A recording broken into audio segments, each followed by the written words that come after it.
Salut, c'est Lilon pour la chaîne Moto63. Aujourd'hui on se retrouve pour le projet Super Motard, montage d'un Super Motard niveau 2.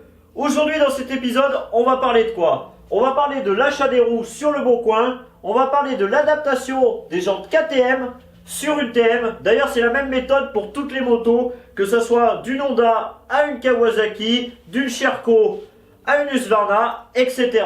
On parlera aussi de la fabrication des entretoises. Et aujourd'hui on a un invité qui sera là durant tout le projet, c'est Adi, vous l'avez déjà vu dans quelques vidéos, on a même fait une balade ensemble récemment. Tu veux nous dire un petit mot? Mais carrément oui. Donc déjà bonjour à tous, et dans un premier temps je voulais te remercier Hiro, ça fait vraiment plaisir et ça me tient vraiment à cœur de participer à ton projet Super Motard. D'autant plus que ça va se passer sur la 250 TM. Sinon dans un deuxième temps, merci à vous qui nous regardez et j'espère que vous allez prendre du plaisir sur ce projet. Sinon, mis à part les présentations, on s'y jette? Eh ben allez, c'est parti! Allez. Ces jantes, tu les as payées combien? Au prix de 650 €. Et à 650 €, tu avais la couronne à l'arrière, le disque, les pneus? Ah, les roues complètes. Complète à 650 €, d'accord. Exactement. Que faut-il regarder sur des jantes Super Motard quand on les achète sur le bon coin? Dans un premier temps, moi j'ai regardé l'état général des jantes, s'il n'y a pas d'impact sur le flanc des jantes. D'accord. Pas de voile aussi? Et l'état des rayons, s'ils ne sont pas cassés. Faut aussi regarder si c'est plutôt chambre à air ou tubeless. Aussi un petit conseil, achetez plutôt des jantes de marque style Excel. Déjà d'une part pour leur qualité et d'une part parce que les rayons, s'ils sont cassés, vous en trouverez très facilement. Regardez aussi l'état des disques avant comme arrière, s'ils ne sont pas trop usés, donc demandez au vendeur. Et Ouais. l'état des pneus aussi. Ouais, l'état des pneus, ouais, c'est assez important aussi. Bon alors j'ai un petit truc à vous dire. Aujourd'hui avec Adi, on va vous expliquer deux méthodes pour adapter les jantes Super Motard. Bon, on va rentrer dans le vif du sujet. Adi, comment t'as fait pour adapter tes jantes en Super Motard? Moi, sur ce cas de figure, pour ma roue arrière, j'ai dû refaire faire des entretoises. Par contre, par chance, les entretoises qui étaient livrées avec les roues, elles étaient trop petites. Donc j'ai juste eu besoin de refaire faire le diamètre intérieur et de raccourcir la longueur. Voilà, tout simplement. D'accord, ok. Bon, on va leur faire voir un petit peu plus concrètement sur la moto. Exactement, la prise de côte, etc. D'accord, allez, je rapproche la caméra. Donc pour la prise de mesure de vos entretoises, comment ça se passe? Ça se passe en 3 étapes. Première étape, la prise de mesure du diamètre intérieur de votre roulement. La deuxième étape, ça va être le diamètre extérieur qui est votre cache-poussière. Je vous montre. Hop. Et la troisième partie, ça va être l'épaisseur de votre entretoise.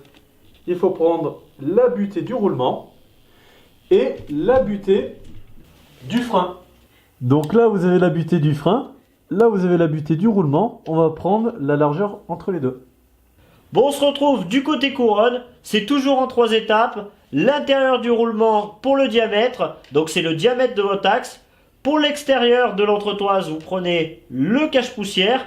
Et pour la largeur, vous prenez embuté sur le bras oscillant et embuté sur le roulement. Bon, là, je vais vous montrer un autre cas de figure. Si jamais votre roulement n'était pas bon par rapport à votre axe, j'ai une petite astuce à vous donner. C'est très simple. Prenons ces entretoises.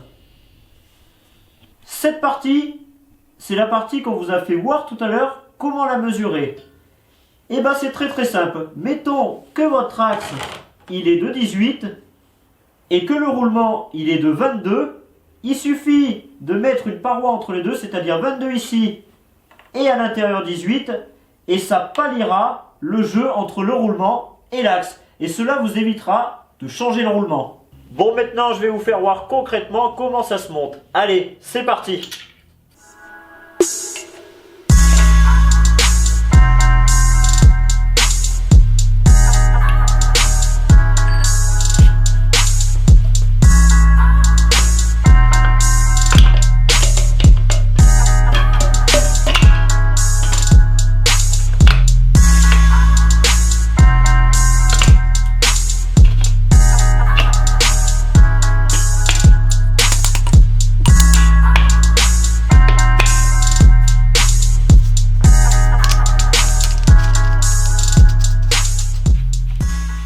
Maintenant qu'on a fait la roue arrière, on va faire la roue avant. Et on va vous présenter un autre cas de figure.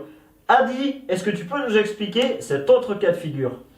Eh bien, pour ceux qui ne veulent pas changer les entretoises ni les roulements, on va simplement refaire faire l'axe.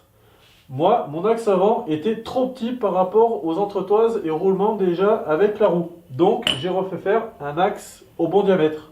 Pour ce faire, on a fait une prise de mesure de côte qu'on va vous montrer maintenant. Voilà, mais c'est super bien, franchement c'est beaucoup plus rapide que ce qu'on a fait tout à l'heure. C'est une autre manière de faire, on va dire. C'est ça. Allez, c'est parti. On va prendre les diamètres. Les diamètres se composent en 3 parties. Première partie, bâton de fourche côté gauche. Je vous conseille de vous référer au diamètre de votre ancien axe. Pour le diamètre intérieur qui se situe dans votre roue, donc d'ici à ici, je vous conseille de prendre le diamètre intérieur de votre entretoise. Et la troisième partie, le bâton de fourche côté droit, je vous conseille également de prendre le diamètre de votre ancien axe. Donc là, qu'est-ce qu'on va faire? Eh bien, on va prendre l'ancien axe avec les entretoises qui étaient fournies au départ avec la jante.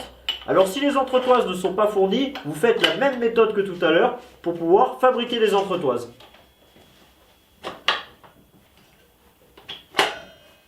Première mesure sur la longueur de votre axe. On va prendre le bord extérieur de votre bâton de fourche jusqu'au bord de la portée de votre entretoise.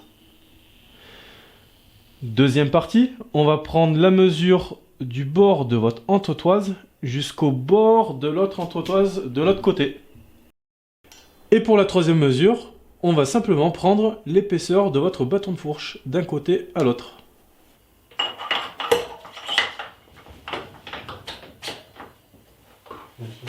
J'ai un petit truc à vous expliquer. Toutes les codes qu'on a pris ici, elles sont à amener un tourneur. Pourquoi on n'y a pas fait? Tout simplement parce qu'il faut beaucoup de matériel et surtout une grosse expérience pour faire des pièces de qualité aussi bonnes que ce que vous avez vu. Cette vidéo, j'espère qu'elle vous aura plu, qu'elle aura pu vous aider. Aussi, dans le prochain épisode du projet Super Motard, on traitera le frein. Pour la patte de déport, on vous montrera comment la fabriquer. Ça ne sera pas que prendre les codes.